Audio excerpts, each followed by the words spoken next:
নমস্কার, সকলকে স্বাগত জানাচ্ছি আরেকটি নতুন ট্রাভেল ব্লগে। তো আজকে হচ্ছে ওয়ানাদের ফার্স্ট ডে, মানে ফার্স্ট মর্নিং। তো আজকে ঠিক করেছি প্রথমেই দিনটা শুরু করব থিরুনেলি টেম্পল থেকে।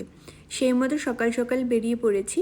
তো আমরা ছিলাম মানান্থাভাডিতে, যেটা আমি একটা ব্লগে দেখিয়েছি, একটা রিসর্টের।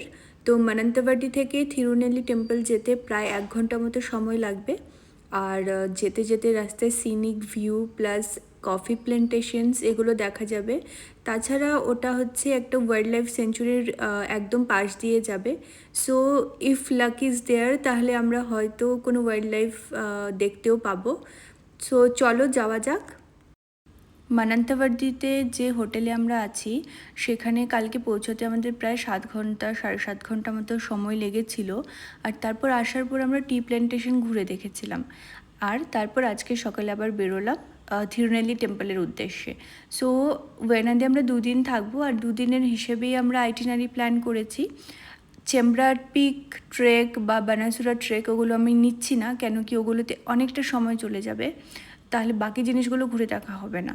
তো তাই জন্য এই দুটো ট্রেক আমি পরে কখনো কমপ্লিট করব, বাট অন্য একটা ট্রেক আমি ইনক্লুড করেছি যেটাতে সময় কম লাগবে, আর ওটা আমি সেকেন্ড ডেতে কমপ্লিট করব। চলো এবার থিরুনেলি টেম্পলটা একটু ঘুরে দেখি। থিরুনেলি টেম্পল হচ্ছে একটা বিষ্ণু টেম্পল, যেটা ব্রহ্মগিরি হিলের ওপর অবস্থিত কেরালার ওয়ায়ানাড ডিস্ট্রিক্টে। খুব পুরনো একটা মন্দির, ভীষণ সুন্দর, তোমরা একবার দেখে যেতে পারো। Hello, good morning. চলে এসেছি মন্দিরে, কিন্তু মন্দিরটা যেটা দেখে এসেছিলাম গুগলে সেরকম কিছু এখন নেই, কারণ রিকনস্ট্রাক্ট হচ্ছে। সো যতটুকু বাইরে থেকে দেখা যায়, আর মন্দিরের ওদিকটাতে ক্যামেরা অ্যালাউ না, বাইরে থেকে যতটা পারি ভিডিও নিয়েছি, সেটাই তোমাদের সাথে শেয়ার করলাম। আর এই যে এখান থেকে পেছনে পাহাড় দেখা যাচ্ছে, কি সুন্দর, ভীষণ সুন্দর। সকাল 7:30-8টার দিকে বেরিয়েছি, 1 ঘন্টায় পৌঁছে গেছি, কেন কি রাস্তা ফাঁকা ছিল। আর ওয়েদার আজকে ভীষণ ভালো, রাতে প্রচণ্ড কুয়াশা হচ্ছিল, টপ টপ করে বৃষ্টির মতো পড়ছিল। আর সকাল থেকে খুব সুন্দর ওয়েদার, ভীষণ ভালো লেগেছে, খুব এনজয় করেছি। আর রাস্তাতে একটা সারপ্রাইজ জিনিস দেখেছি, এলিফ্যান্ট, বাট আনফর্চুনেটলি ক্লিকটা নিতে পারিনি, কারণ পট করে পাস করে আসছিলাম, আর ওখানে দাঁড়িয়ে যে ক্লিকটা নেব, ইটস নট সেফ, কেন কি এটা হচ্ছে ফরেস্ট এরিয়া।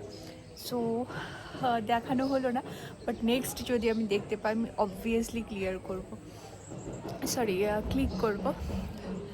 সো এই যে হলো যেটা দেখালাম, নিচে এখানে লোকের বাড়ি আছে, ওদিকটাতে এই যে বাড়ি আছে, কটেজ আছে সামনে মন্দিরে। তো আর মন্দিরের রাস্তায় ঢোকার আগে একটা বাজার আছে, ওখানেও অনেক রকমের কটেজ, তারপর কি বলে হোটেলস, হোমস্টেগুলো আছে। সো কেউ যদি মন্দিরের কাছাকাছি থাকতে চাও সেটা অপশন আছে। আমরা যেখানে ছিলাম ওখান থেকে মন্দিরে আসতে 1 ঘন্টা মতো টাইম লাগলো। সো এই হলো সকালের, বাকি আপাতত যেখানে যেখানে যাবো উইল শেয়ার। তো মন্দির থেকে বেরিয়ে একটুখানি ব্রেকফাস্ট করে আবার চললাম রিসোর্টের উদ্দেশ্যে। আর এই যে রিসোর্টের উদ্দেশ্যে যেতে যেতে একটা চরম সারপ্রাইজ পেয়েছি, যেটা আগে মিস করে গেছিলাম, ওটা যে ফেরার পথে আবার দেখতে পাবো সেটা আমি ভাবিনি। তো যাই হোক, একদম মানে জঙ্গলের মধ্যে ওয়াইল্ড লাইফ দেখার মজাই আলাদা, সেটা কোনো সাফারি নিয়ে এই মজাটা আসে না। তো যাই হোক, এখন চলেছি সেকেন্ড ডেস্টিনেশনের উদ্দেশ্যে, কারণ আমরা হোটেল থেকে চেক আউট করে নিয়েছি মন্দির থেকে এসে। এবার আমাদের সেকেন্ড ডেস্টিনেশন হচ্ছে বানাসুরা সাগর লেক। তো এই বানাসুরা সাগর ড্যাম, এটা কিন্তু এশিয়ার সেকেন্ড লার্জেস্ট আর ইন্ডিয়ার লার্জেস্ট ড্যাম। আর এখানে ঢুকতে পার পারসন 40 রুপিস করে টিকিট নিতে হয়, প্লাস 2 হুইলারের জন্য পার্কিং ফি মেবি 10 রুপিস ছিল, আমার ঠিক মনে পড়ছে না এখন। আর এখানে অনেক রকমের অ্যাক্টিভিটিস আছে, তো চাইলে অ্যাক্টিভিটিস করে প্রায় 2-3 ঘন্টা মানে এখানে স্পেন্ড করতে পারো। কিন্তু আমি নিইনি, বিকজ দুপুর ছিল, আর দুপুরের কায়াকিং বা স্পিড বোটিং ওগুলো কিছুই করে কোনো মজা আসবে না। তো চলো এবার ওপরের দিকে যাওয়া যাক।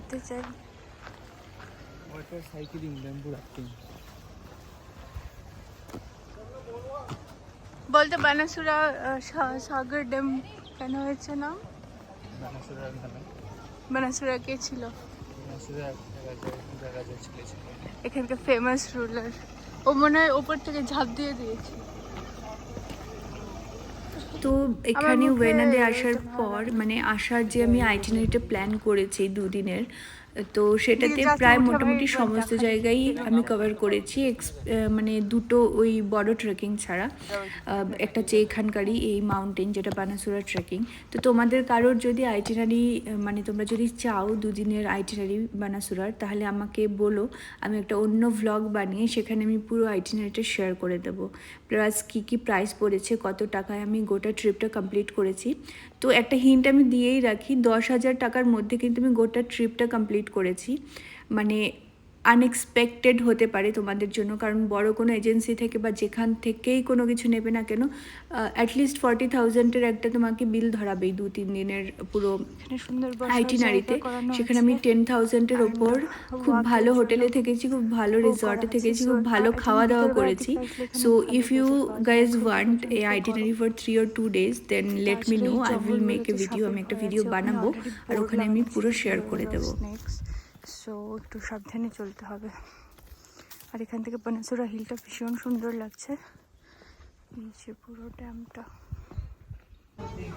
বানাসুরা হিল থেকে ফিরে হোটেলে চেক ইন করে ফ্রেশ হয়ে আমরা চলে এসেছি কেরালার অথেন্টিক খাবার দাবার খেতে 1980s রেস্টুরেন্টে। সো এটা একটা কেরালার অথেন্টিক ফুড রেস্টুরেন্ট অ্যান্ড ভীষণ সুন্দর। এটা একটা পুরনো বাড়িকে কনভার্ট করা হয়েছে হোটেলে। আর ওখান থেকে খাওয়া দাওয়া করার পর আমরা চলে এসেছি লাক্কিডি ভিউ পয়েন্টে।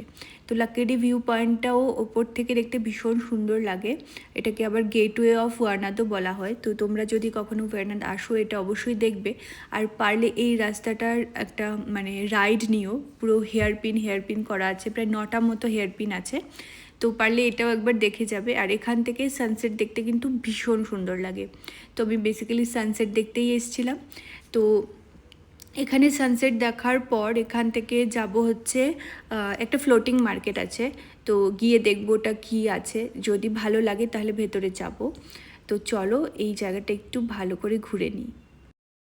তো ফ্লোটিং মার্কেটে যাওয়ার পর ওখানে কিছু এক্সাইটিং কিছু দেখতে পাইনি, তাই জন্য ওখান থেকে সোজা এখন ফিরবো হোটেলে। আর আজকের ভিডিওটা এখানেই শেষ করব। তোমাদের কেমন লাগলো অবশ্যই জানিও।